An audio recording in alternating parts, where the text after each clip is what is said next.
What's going on, Mooncutter fans? How we doing tonight? I hope everyone's having a wonderful Thursday night. And for those of you that are tuning in, thanks for coming in to hear me talk instead of watching this incredible game. Right now, we're going to jump right into my week 2 picks. Or on second thought, we're going to go over my week 1 takeaways first. Let me get that brought up, as week 1 did not go anywhere near what I thought was going to happen.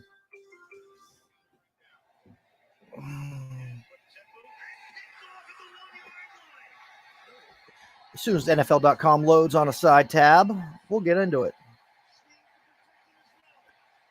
Anyways, before we get rolling, I want to say, for those of you that haven't already done so, the easiest way to help me start making some money doing this, to start getting you a better product, is to follow, or to like and subscribe Running Force Productions on YouTube.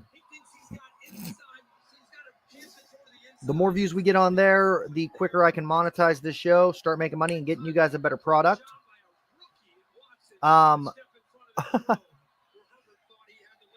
Ryan Solo asking who made my intro. He needs one like that. Actually, I can send you the link. It's MS Complex Creatives on Twitter. Message her. Her name's Anna. She's amazing. Yes, I am actually live on YouTube, Facebook, and Twitter. Try to get this out to as many people as possible. Chiefs take the lead with a pick 6. I saw that.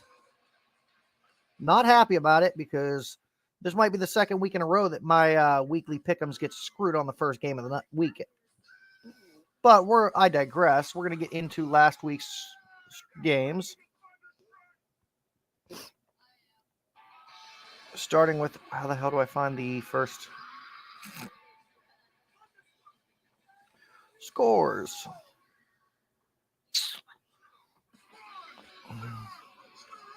From week 1.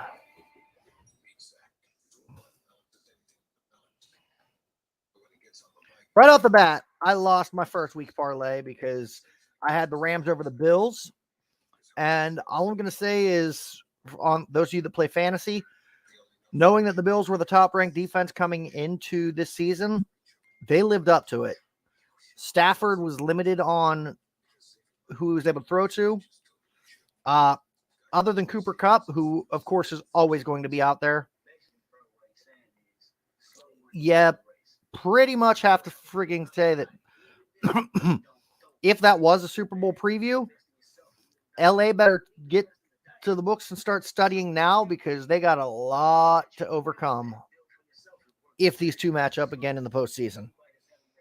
Saints and Falcons, I believe I actually got this one right.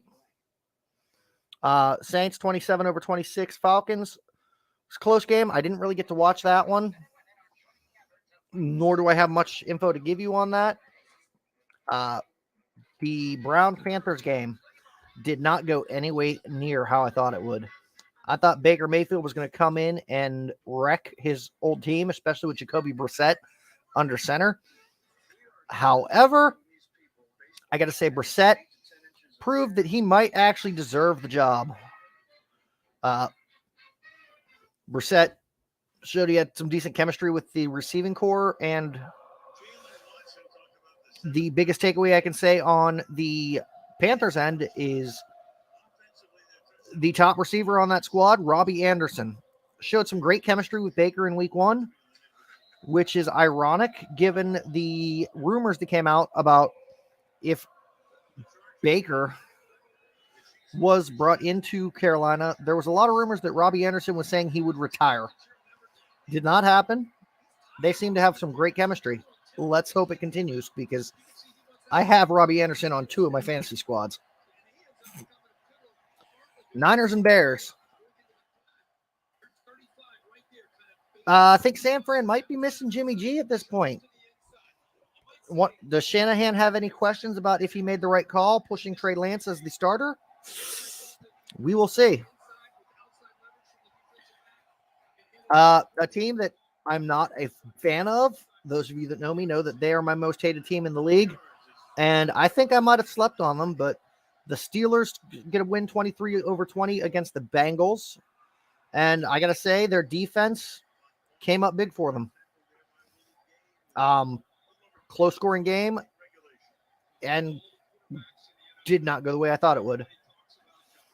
Eagles over Lions 38-35. Called that one. Eagles definitely show that they can bring it, and the Lions with Goff putting up a decent number of points for once. Surprising. Another game that I called wrong. Actually, no, this one was a tie, which explains why it was mocked on the parlay last week. 2020 Colts and Texans. Neither team really came out as looking impressive. Neither came away as looking like crap. Dolphins defeat the Patriots 20-7. Another one that I got wrong.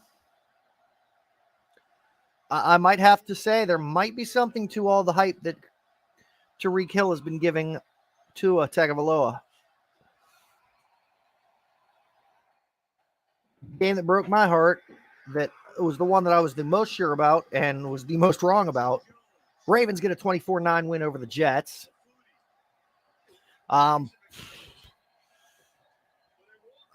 Maybe Lamar Jackson has more weapons than I thought. And Joe Flacco obviously doesn't have it anymore.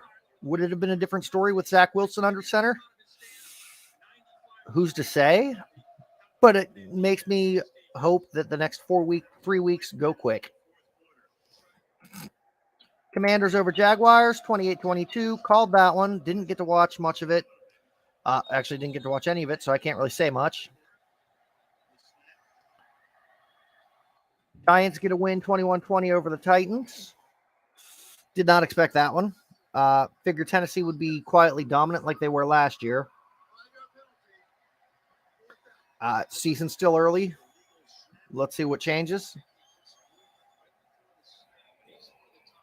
Chiefs over Cards, 44-21. We all knew that was going to happen. Not much else to say there. Chargers 24 over Raiders 19. I believe I called the Chargers to win. I think I actually no. I think I picked the Raiders on this one, but that was a hard choice. But still, Chargers.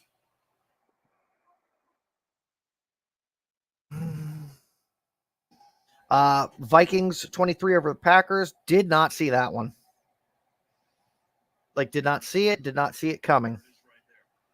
I thought Green Bay was going to actually sweep their division. Did not happen. Bucks over Cowboys. We knew that I had the Bucks to win this game. However, it is with heavy heart that I got to say that my fantasy season for my one league might be off to a rocky start because Dak Prescott was supposed to be my set and forget this year. Now I'm going to be missing him for at least 3 to 4 weeks. Yeah. Let's just say time to get Derek Carr off of the bench. Also picked up Carson Wentz. I'm playing the matchups. I don't have a choice.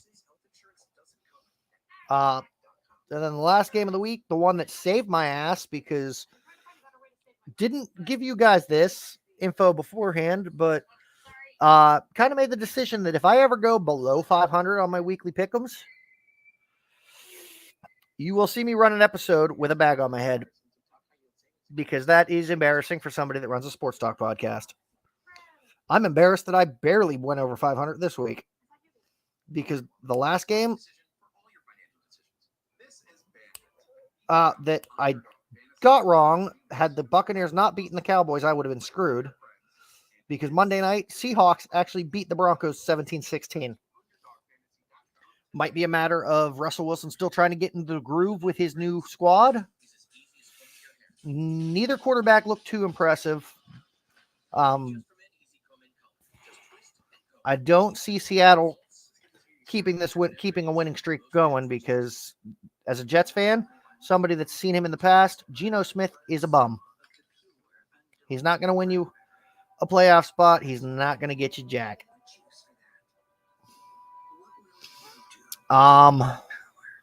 Moving on to this week's picks. We're going to start with tonight, which right now I'm losing because I picked the Chargers over the Chiefs. Personally, I think Herbert's the better quarterback. However, I did not factor in how good of a defense Kansas has this year. Tomorrow night, or the 1 o'clock games, I've got another surprise, but I'm kind of like feeding into it because of the defensive show up last week. But I've got Pittsburgh beating New England. Baltimore versus Miami. I actually have the Ravens. Tampa versus New Orleans. That one I'm giving to the Bucs. Tom Brady. You can't bet against him. Jets and Browns. Probably would have picked a different direction on this. But given the recent social media backlash and media backlash period with Robert Saleh's comments about taking receipts, I've got the Jets going over the Browns. I hate to say it, I had a invitation to go to this game in Cleveland. However, unfortunately, with other things going on and the fact that I have Firefighter 1 class this Sunday, and I'm already going to be missing 2 Sundays from now because I bought tickets to the Pittsburgh, New York game, can't make it. I'm heartbroken. But I do have the Jets going over the Browns.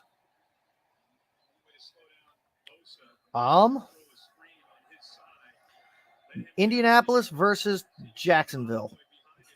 I'm giving the nod to Indy. I still don't think just Trevor Lawrence. Oh, shit. I still don't think Trevor Lawrence is the end-all be-all that they expected him to be when they drafted him and made the big talk about him being a generational talent.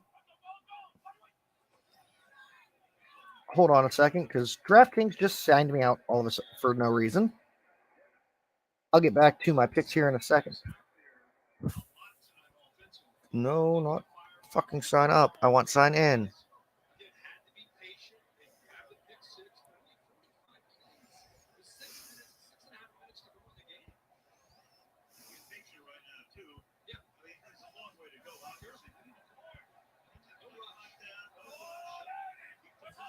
All right, gonna have to give up on watching the game here to switch over to DraftKings on my phone because for some reason my computer just is giving me an issue with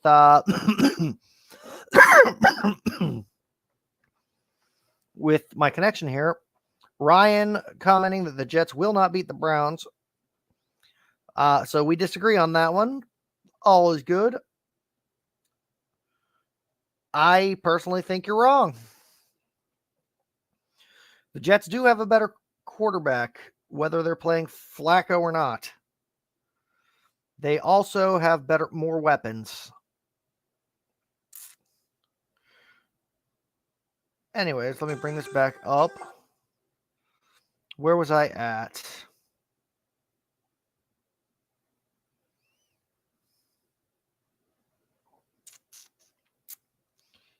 Anyways, I took Indy over Jacksonville. Next round on the Sunday 1 o'clock games, Washington versus Detroit. Both teams came up big, but I think Carson Wentz has a better shot than Jared Goff. Not to mention the weapons involved on both teams. Detroit, I don't see them doing it. I'm giving that one to Washington. Carolina Panthers versus New York Giants. I'm actually going with the slight underdog on this one. Carolina. But with what we saw between Baker and Robbie Anderson, I think both of them have a shot at a career resurgence here. And was pretty solid chemistry. I don't see so much with Daniel Jones and anybody up in New York. Maybe Sterling Shepard. Yeah, Saquon Barkley's had a big week 1, but I don't trust him to stay healthy this season. He hasn't the past 4. I'm giving it to Carolina. Rams versus Falcons. I'm sorry, that's the easiest choice of this week. I'm giving it to the Rams.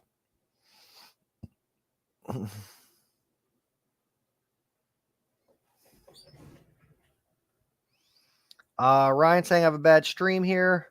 I don't know if it's because I have NFL going in the background, but I'll clear out the other windows and hopefully that picks up. Seattle versus San Francisco. Again, on the Geno Smith topic, he's a bum. I'm giving it to Trey Lance and the Niners. Dallas and Cincinnati. Ryan already commented on this one, and I'm agree with him. Especially without Dak Prescott. Dallas won't beat the Bengals. Cincinnati gets their win. I will say the big surprise to me week 1 was that of the 4 AFC games, or the 3 AFC North games, I'm surprised because the only team that came away without a win was the only team that I had going into it to get a win. Pittsburgh, Cleveland, Baltimore, all 1-0. Cincinnati, 0-1. I don't see that lasting. Ryan, Dallas's defense is decent, but it won't be enough. I agree with you.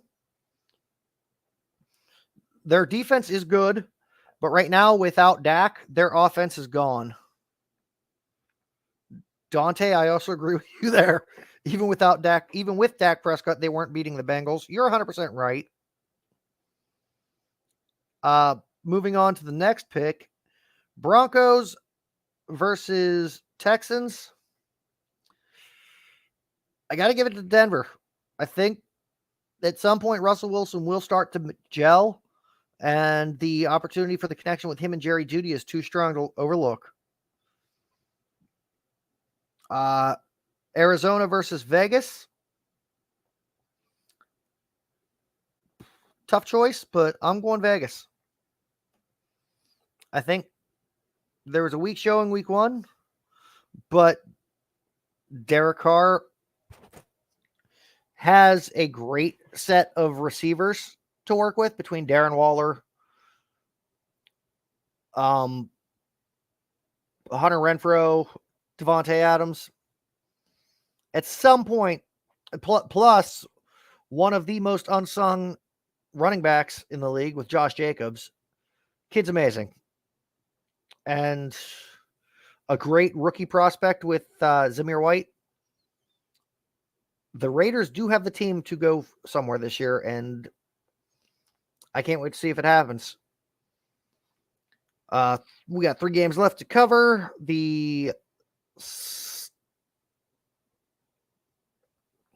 What do they got?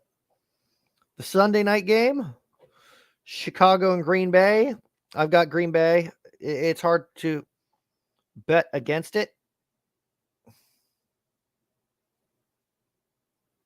Even though they did lose to the Vikings last week, I don't see them losing to Chicago, especially since, Aaron Rodgers still owns them. And then the Monday night doubleheader, 7:15 game, you got Tennessee Titans and Buffalo Bills. I'm putting my money on Buffalo. They destroyed the Rams last week. I don't see Tennessee stopping them, especially after Tennessee's coming from a loss. And then the last game, the 8:30 Monday night game, Minnesota and Philly.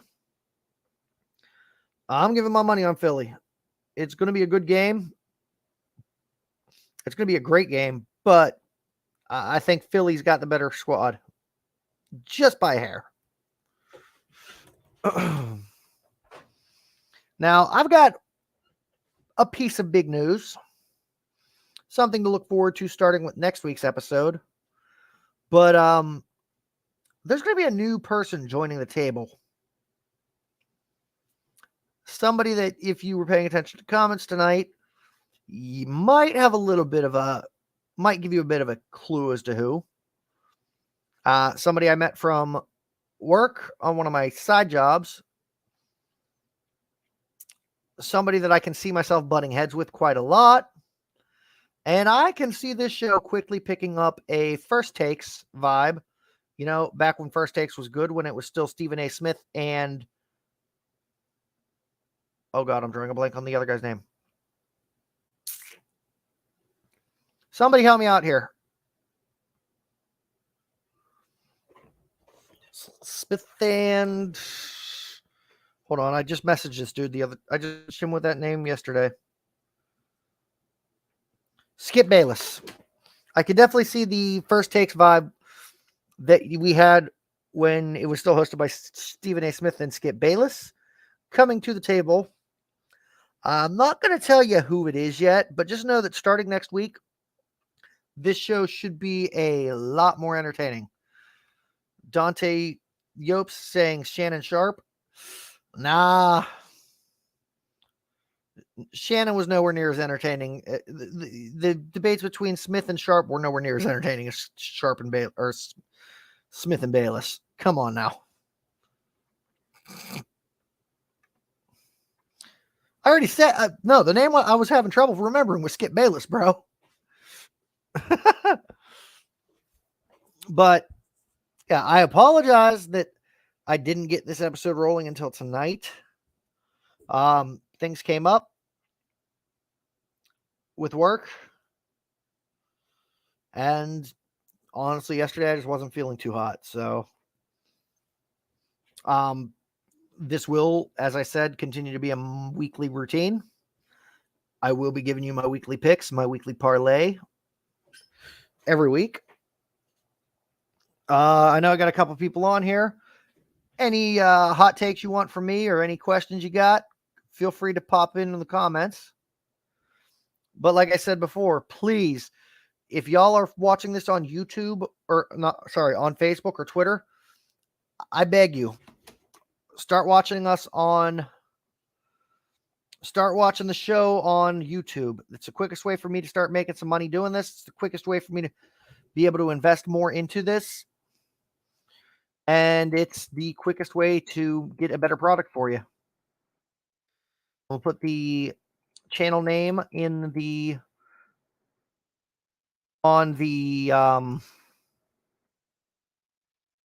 banner here in just a second. Please go look that name up. Look that name up on YouTube. Like, subscribe, follow. That's the best way I can say to, like I said, start getting some money flowing in to make this a better show for you guys. We have a comment here. What did we get? Drop my YouTube link. Channel name's right there, guys. It should show you the same logo. The logo for the YouTube channel is the same logo you see in the upper right of your screen.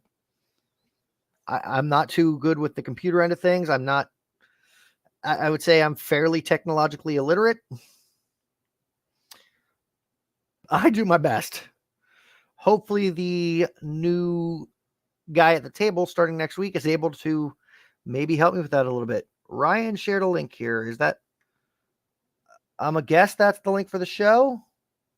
Ryan's already found it. I appreciate you, buddy. Again, let me double check the score here because I did just get a notification. Oh, shit.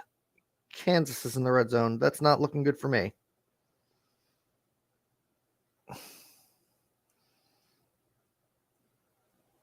Got to bring up my fantasy app here to check that.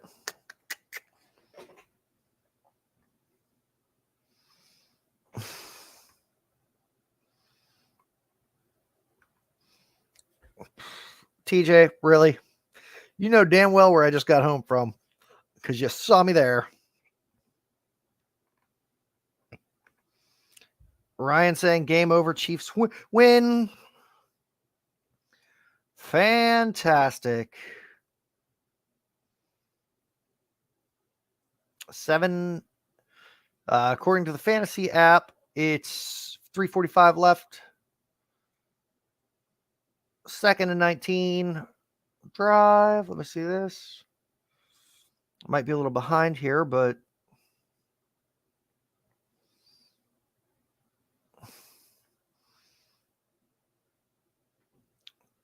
projected to win that one.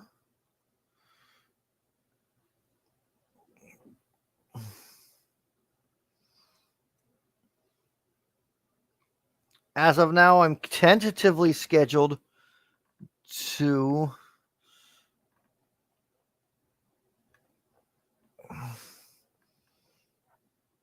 I'm going to copy this.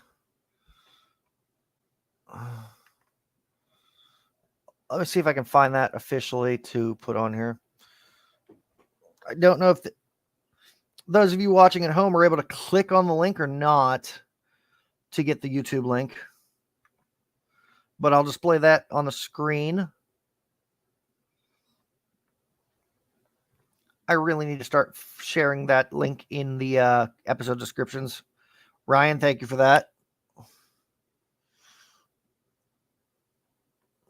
Ryan, I definitely will.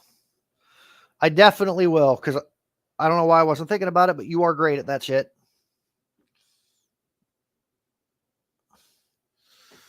I know at some point we've had up to 6 people watching at a time live.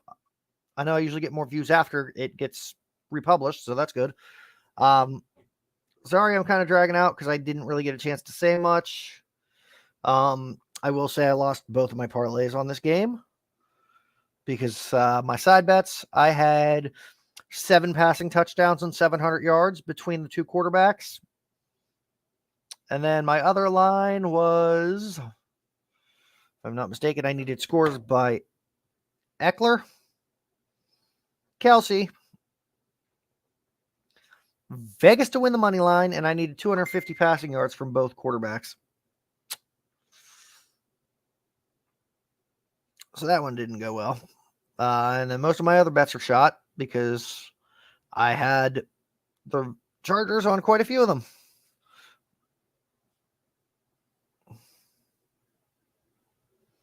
Chiefs with a 99-yard pick 6. Oh, fuck.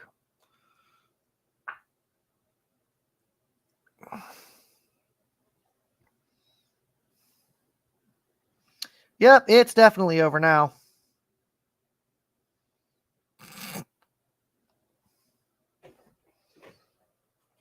Go figure. The game goes to hell in a handbasket as soon as I take it off. Yeah, I know it's a bad time to go live tonight with it being Thursday Night Football, but kind of wanted to get my picks out there so that you can know that I wasn't lying. And so, I wasn't able to switch my pick for the first game to make it sound like I did better. Because I'm all about honesty. My honest opinions, my honest takes, whatnot. 2 weeks in a row, my bet the schedule got fucked on Thursday night.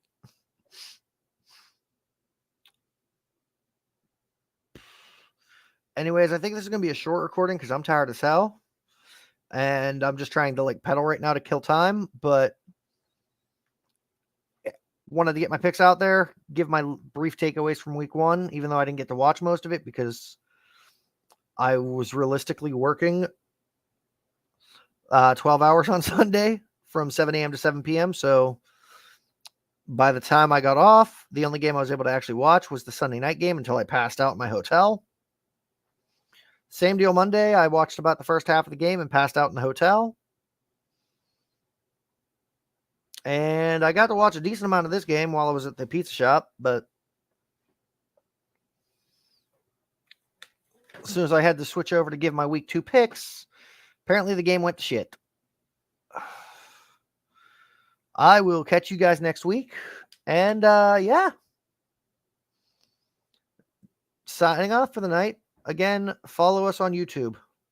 Follow us on YouTube. Follow us on YouTube. Please, thank you. Love you guys. I'll catch you later.